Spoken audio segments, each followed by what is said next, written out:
Magandang araw! Muli ako si Dr. Jing, isang pediatric infectious disease specialist para sa isa na namang episode ng Tamang Kaalaman.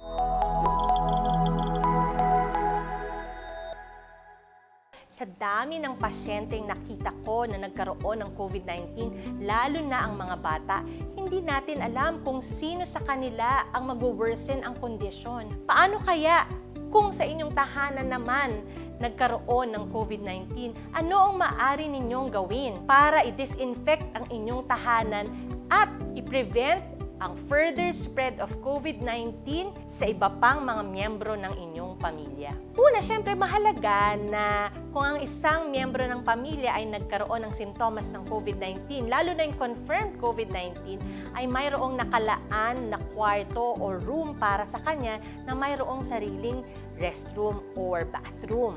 Kung kayo naman ang nangangalaga sa may sakit, importante na kayo ay nakasuot ng mask every time that there's contact with the patient. Isa pa, maaari kayong gumamit ng gloves kung kayo ay nag-handle ng mga bagay na hinawakan ng may sakit.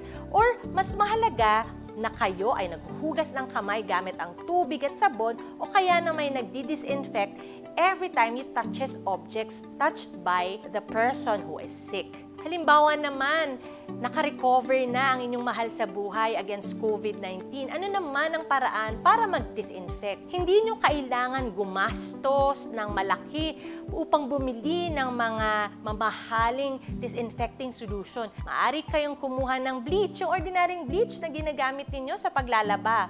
Kumuha ng 5 tablespoons of bleach at ihalo ito sa 1 gallon of water o kaya naman 4 teaspoons of bleach per quart of water. Mahalaga rin na bago ninyo i-disinfect yung mga surfaces o yung mga lugar kung saan naglagi ang may sakit, linisin nyo muna ito using soap and water. Tsaka nyo i-disinfect using the solution that you have prepared. Paano naman yung paglalaba ng mga carpet, mga kumot, punda, mga kortina na na-expose doon sa taong may sakit? Walang magic formula. Maaari nyo itong labhan using warm water, pwedeng sa washing machine or hand wash, at siguraduhin ibilad ito sa araw. Maganda na itong disinfectant. Ano naman ang pwede ninyong gamitin sa pag-disinfect ng mga appliances or electronics? Pwede ninyong sundin yung manufacturer's instructions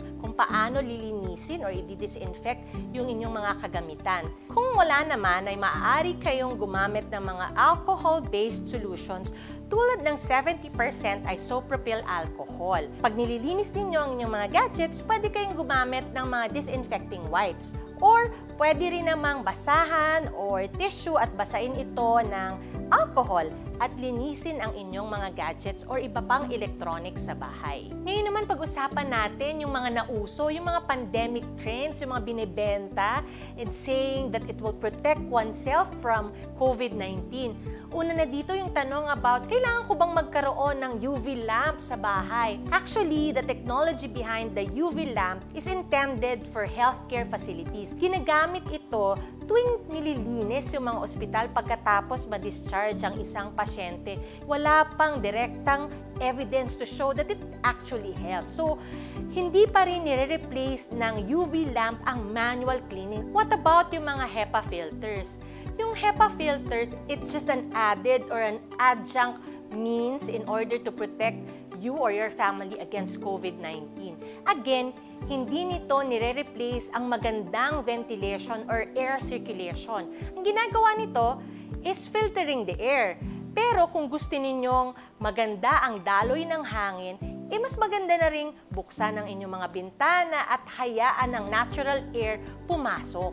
Tandaan, hindi natin kailangan i-complicate ang paglilinis at pag-disinfect ng ating buong kabahayan.